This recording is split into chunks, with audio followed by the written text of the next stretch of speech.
I took 1 year off from my university because I knew I wanted to go to university in the US. I didn't know how, but I knew I needed English. I knew I needed TOEFL. So I went to work in the US. And it was a miracle, but it happened. And then while I was doing that, I was studying day and night.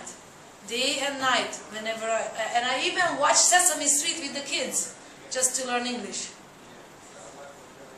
So I had to do the TOEFL twice in order to get the results, no problem. I got it. I came back, and all of a sudden I received a scholarship opportunity. I never knew that I'm going to receive that. But I knew I was going to study that. So I received that. I didn't have money to to prove in the U.S. Embassy that I have enough money on my account. So because I had to have a proof of $6,000 US in order to know that they covered my tuition, but living expense I had to show up.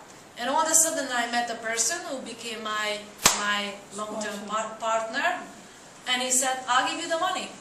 We put the money into my bank. I went to the visa thing. I did the visa. Second day I gave him back the money, and that's how it began.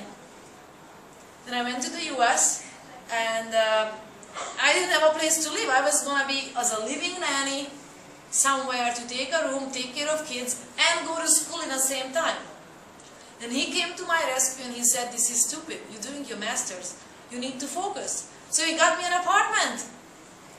So I had to keep up my living expense, but my rent was covered. So that means I went and I taught aerobics for cash.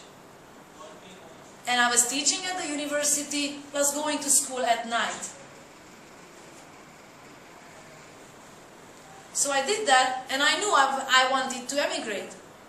So one day I went into one of my professor's office and I said, "I want to stay." And he says, "It's a good thing you came in because someone just called in and they are looking for this and that." I made a call and I got the job. So that went on and on and on. I was very happy all that, but time comes when then it turned into emigration because he started to sponsor me. And on the end it turns into, as an immigrant, you have to do everything and anything for your boss. That means cleaning the toilet, cleaning the showers. It was a fitness facility. I was doing that.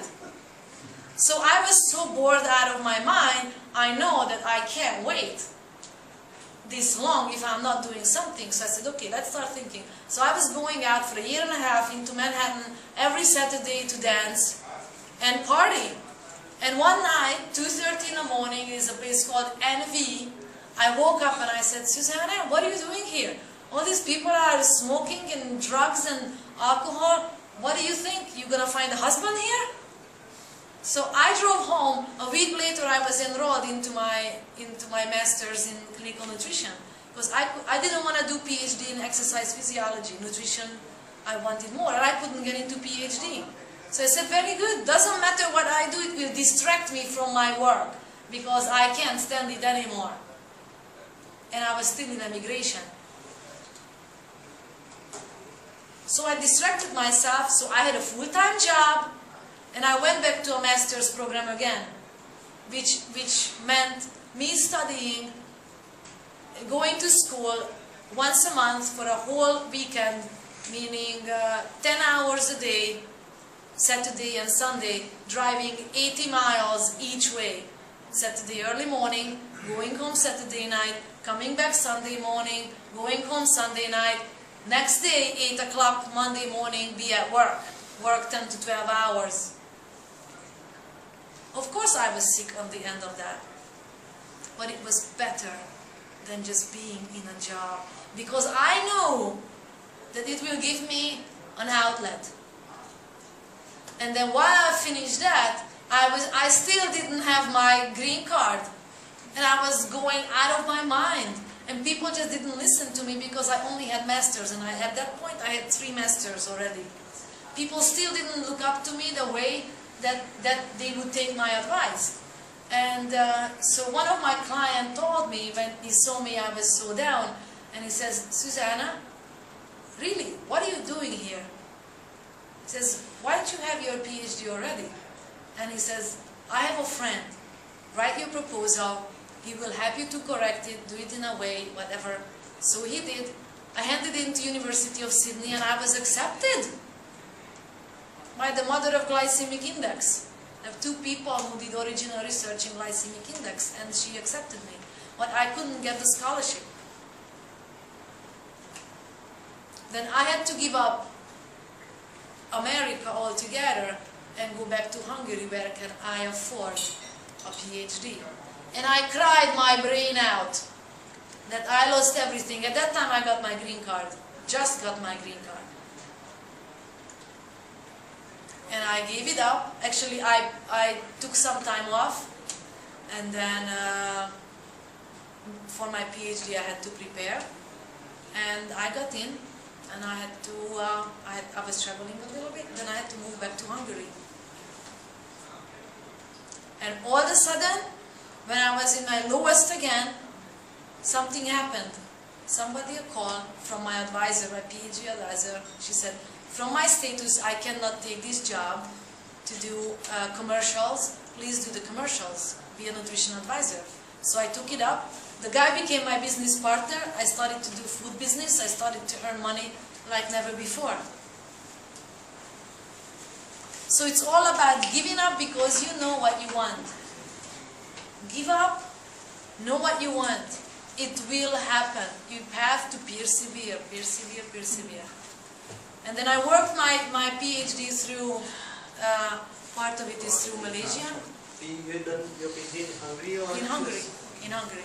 I couldn't afford any more studies because I took a loan to do my second master's. And it was $12,000. And I was paying for my car in the meantime and I had the student loan. I had no family help. Zero. None of these. So know what you want is the most important. If you know that, and then you start working for it, all of a sudden something happens. All of a sudden something happens. So you have to follow the right path. Follow. You know that this is what you want to do and everything is temporary. And then I thought I will finish my PhD in 2.5 years, 3 years. How much did it take me? 6 months? 6 years? 6 years. 6 years. 6 months. So that's why I'm saying that you got to be patient and knowing, and life will test you. Life will test you. So those are the times to look for these tools and apply it. Know what you want. Know what you want. So sometimes, yes, you have to do this to bow your head and bow your head and bow your head. But you know why you're doing it. Because you know that this is temporary. If this is what you really want to do, then you will. I always say that fall in love with your life. Fall in love with your life. Accept what you have and just follow it. But you must give up things. You will give it back. Sorry for turning this into a biography session. No, we enjoyed it. So how did you I end up never in, shared this with you guys. So. Yeah. how did you end up in Malaysia? Oh, Malaysia, that was a great story. So I was accepted into the PhD school, Yeah. and then one of my friends took us out to dinner with his friend who was studying just finishing up his PhD in the same school. So we went out to dinner, and he's asking me what I'm doing, and he's from Malaysia, and I found out he's the advisor of the sports minister In Malaysia. in Malaysia, and it happened in Budapest. Whoever wants to go, go, go.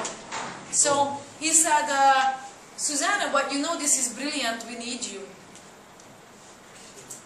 This is how it happened. So it took 8 months, and then I just finished up all my coursework, and it took 8 months to get, because it's government employment for the ministry, and it took 8 months to actually, from the point to the going that I actually went.